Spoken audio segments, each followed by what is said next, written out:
Ääremärkused sotsialismist, võist ja villast. Hiljuti, väga hiljuti, tundub nagu oleks see alles eile või tunaeile olnud, elame ju viimasel ajal imeruttu. Oli sõna sotsialismus Eestis avalikus ühiskondlises elus ja mõtlemises alles võhivõõras külaline. Teda kuuldes löödi vagalt risti ette, sest sotsialist tähendas tol ajal Siberi kandidaati, kelle reisuraha kroonu maksis.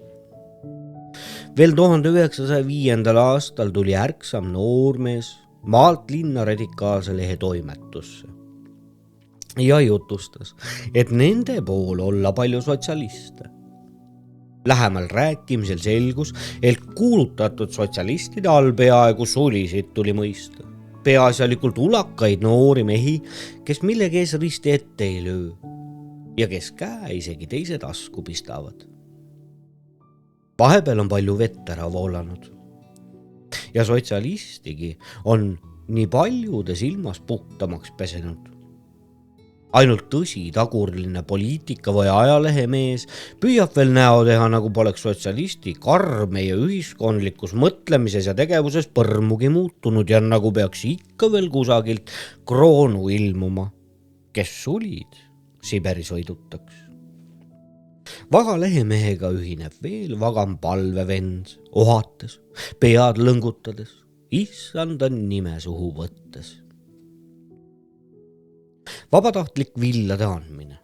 Mehi on palju vallamajasse kokku tulnud. Villa on rohkesti kokku toodud, sest mehed arvavad, et vill läheb sõjaväe heaks. On toodud enamasti kõige paremat, mis kellegil olemas. On toodud valitud ja pestud villagi. Kuid vastuvõtjale ei meeldi see kõige parem ja puhtamgi, pole rahul, nuriseb. Ta pakub ainult 8 marka naelast. Kuidas 8, küsib villade omanik, kuulutus oli ju 20–30. See on minu asi, kui palju ma maksan, vastab vastuvõtja. Sellega pole mina nõus. Siin oleks pidanud kuulutama, et villanaelast makstakse 1–30 margani. Ja mees ei anna villu ka siis, kui vastuvõtja talle tagantjärele 10 marka naelast pakub. Mitme teise mehega kordub umbes seesama. Tagajärjeks on üleüldine pahameel. Lõpuks ei saa keegi aru, mis see tähendab. Kuulutatakse 20–30 marka naelast. Pakutakse pagan teab mis. Liiatigi ei leidu kellelgi küllalt head villa. Imestatakse, et kas tõesti ka sellest kõige paremast villast ei kõlba sõjaväele kehakatteid valmistada. Aga mul ei ole ju hinge taga paremat villa, seletab keegi. Rekvireerigu või vana jumal ise. See vill ehk ei lähegi sõjaväele, oletab üks. Sellele oletusele järgnevad kohe teised, mis sihivad petmise, kelmuse, hangeldamise, sahkerdamise, otse varastamise peale. Keegi ei tea, kus õigus võis kus kõverus. Ainult kõik on pahased, kallis päev viidetud ja asja pole ka toimetatud. Kusagil teises vallas läks villa võtmine lihtsamalt. Hulgana oli vabatahtlikke villaandjaid kokku tulnud, kes aga tulemata jäi, oli villade vastuvõtja. Kus meelevaha suurem oli, kas siin oli eelmises vallas, on raske öelda, kuid kindel, suur oli ta mõlemal pool. Kusagil joodul istuvad mõned vanakesed ja arutavad praeguseid asju ja aegu. Hullud ajad, kuulmata ajad. Kas see õige kadu ei tähenda?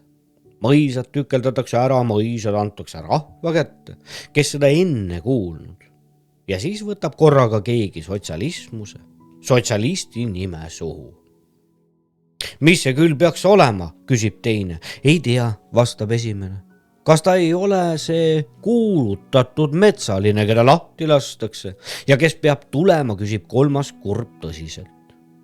Jah, kes ta muud ikka on, arvavad nüüd ka kõik teised. Leitakse, et ilmas on ajamärgid kuulutatud metsalise tulekuks. kuid kõnesse segavad teised ja seal leidub keegi, kes arvab ka Kristus olnud sotsialist. Kristus sotsialist, püha ristike, neitsi Maarjake. Aga arutamine kestab edasi ja pühakirja tuletatakse lähemalt meelde ning leitakse, et inimesed tõid kõik, mis neil oli ja panid apostlite jalge ette. Rikkale noormehele anti nõu kõik ära müüa, vaestele jagada, siis pidi õnnistus tulema. Aga miks siis tükeldatakse ainult mõiseid, kui peab kõik jagama? Kuhu jäävad talud, majad, vabrikud? Me pole selleks veel küllalt vagad.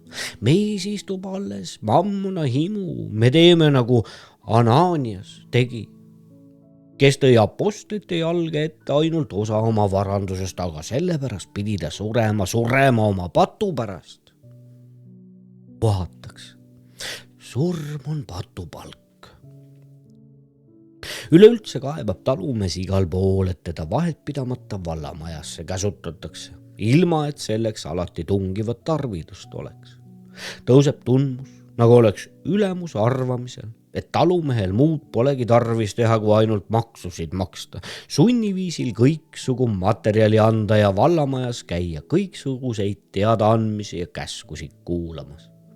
Ei nuriseta nii palju maksude ja sunnivõtmiste pärast, kui just selle viisi tõttu, kuidas ametlikult poolt kallist tööaega mõtete ja armuta raisatakse. Sakslased oskasid seda hästi. Selle asemel, et külavanem üksi ilmuks vallamajasse käsku kuulama, käsutatakse sinna ikka kogu küla. Selle teguviisi on ka praegused ametnikud nähtavasti sakslastelt omandanud. Ja kas usute, mis tagajärjed seal on? Uskuge, maaliidu orased löövad igal pool lokkama, olgu kuidas on, aga vaevalt tehakse kusagil nii palju tööd kui maal. Seal peab tegema, kui tahad jüripäevaks omaga mõisa tulla.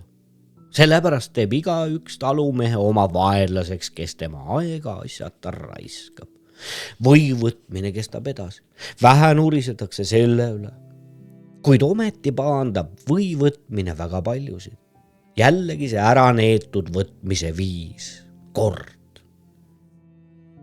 Või võetakse vastu, aga tähte tõenduseks ei anta.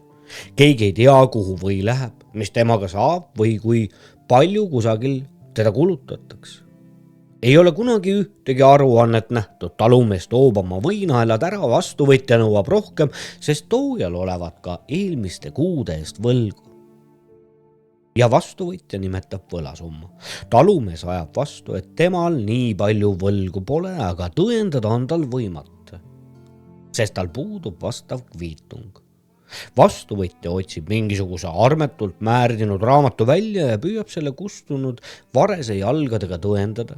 Talumehele tulevad tunnistajateks naabrimehed, kes väga hästi mäletavad, et mees palju rohkem võid on toonud, kui vastuvõtja varese jalad kinnitavad. Vaidlusest tõuseb sõnelemine. Sõnelemisest riius saavad meeled pahaks. Ja jällegi algavad kahtlustamised heas ja veel paremas. Kahtlustatakse vastuvõtjaid, kõrgemaid ametnike valitsust, kahtlustatakse kõiki, aga üks on selge. Ei ole hea, et või vastuvõtja teeb ainult varese jalgu ja et või toojal selle kohta, kuhu tema või läheb, mingit kindlustust ega aruannet pole. Ei ole hea, et inimese asjata pahandatakse, sest muidu on ehk vagal palvetaadil ometi õigus, et on tulnud kuulutatud ja ammu kardetud metsaline. Võidelgem metsalise vastu. Anton Hansen Tammsaare, aastal 1919.